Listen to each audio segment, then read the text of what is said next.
So what's up guys, yan nga for today's video ay isiship na nga natin tong ating 2.5 meters guys na Smiley. Yung mga nakaraang araw guys na pinalipad ko. So meron akong vlog noon guys about dun sa pagpapalipad namin ng Vietnam kite na 2.5 meters. So ito, yan. So binalot na namin siya guys, ito.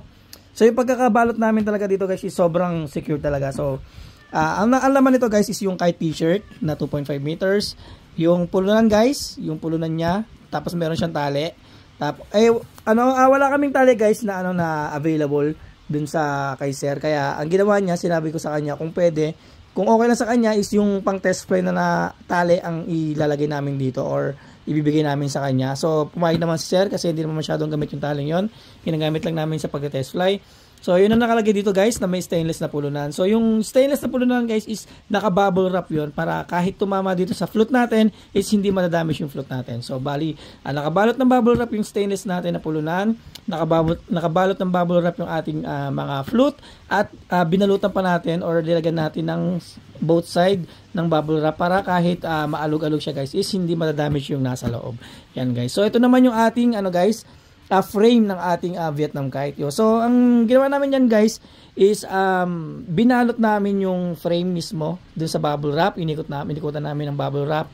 Then tinip namin tapos nilagyan namin ng kawayan guys na nakatindig na gano'n para hindi siya mabali o matigas yung kanyang mismong pagkakapackage. Then binalot naman namin siya guys ng karton yan para meron ding suporta bukod dun sa bubble wrap, sa kawayan at dito guys sa may karton. Yan guys. So ito guys, isi-ship na natin sa Cebu. Yan guys. Si Sir Vince ang nakapag-avail nito guys, yung sa ating 2.5 meters na Vietnam kite. Ito guys yung yung nakaraan na pinost ko na mura. Yan na mura na Vietnam kite na pinost natin. So nag-PM agad siya guys. So matagal na kasi guys si Sir Vince na nag-PM sa atin or nag-message sa atin na kukuha siya o mag-avail siya ng saranggola. Unfortunately, is hindi siya available dito dito sa atin kasi nasa barko siya. Yan guys, kasi hindi niya ma-avail yung ating mga saranggola noon na binibenta kasi nga hindi siya makapunta-punta dito sa Pilipinas. So today guys is merong pagkakataon na makauwi sa Pilipinas si Sir Vince. So Sir Vince, shoutout sa iyo. Yan, maraming salamat sa pag-avail ng ating Vietnam kite na binenta. Yan, so ito guys is mura talaga itong na binenta namin. Ripstop siya guys, sobrang legit na Vietnam kite yan. So ito guys, sobrang secured niyan guys kasi medyo malayo ang papadalhan natin to sa Cebu pa guys. Yan, kaya sobrang secured lang ginawa natin dito. Yan. Guys, shoutout nga pala sa KMP. Yan, sa KMP Laguna, Batangas, sa Taguig at sa iba pang guys, location ng KMP na meron tayo. Yan, dito rin sa Cavite guys, at shoutout din sa ating KMP na si Peace. Peace J yan, si Peace J guys, si Peace Andy yan sa taga-Imus na malapit dito sa atin. Shoutout din guys kay Kalitar yan, sa ating tropa na si Kalitar. At shoutout din kay France TV yan, kay Berto Vlogs at sa ating iba pang mga kapwa kite maker of the Philippines yan. So maraming salamat sa inyo guys. So sila yung mga nakakasama natin guys kapag nagpapalipad tayo ng saranggola or pag may mga event tayo na pinupuntahan. Yan. So shoutout sa inyo mga kasaranggolista.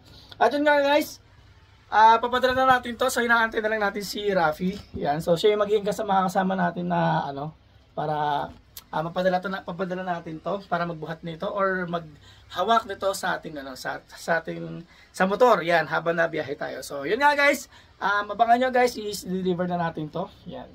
So ito na guys, dumating na yung aking katulong na si Rafi Boy. Yan. So dito na kami, mag-deliver kami. So magang lang yan guys, magang lang yan. At ito magang lang kasi mga carbon yan.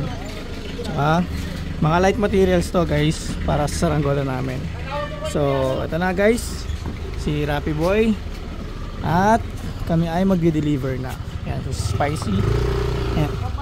So ito na kami guys. Yan. So dito muna kami guys, mag-deliver muna kami. So mag-video na lang kami pag nandun kami sa GNT. Yan, kasi mahirap mag-video guys kasi marami kami hawak kaya. So kita-kits guys. So ito na guys, nandito na tayo sa ating laging pinupuntahan, ang ating JNT sa Urlawin. Yan. So ito na guys yung ating papadala. Yan. Pagdating nga dito guys sa JNT is binalot pa rin yung ating package yan para sobrang secure talaga bago dumating doon sa mismong location na pagdideliveran yan guys. So ang receiver nga niyan guys ay si Sir Vince sa May Cebu yan. Sobrang layo talaga guys ang nararating ng ating saranggola. Sobrang nakakatuwa guys. Ayan guys, tapos na kami magpadala. Ayan, yung TNT. So pauwi na kami guys. Nila Rapi, ni Jade. And so guys, maraming salamat guys. So yun lang, hanggang dun na lang kami.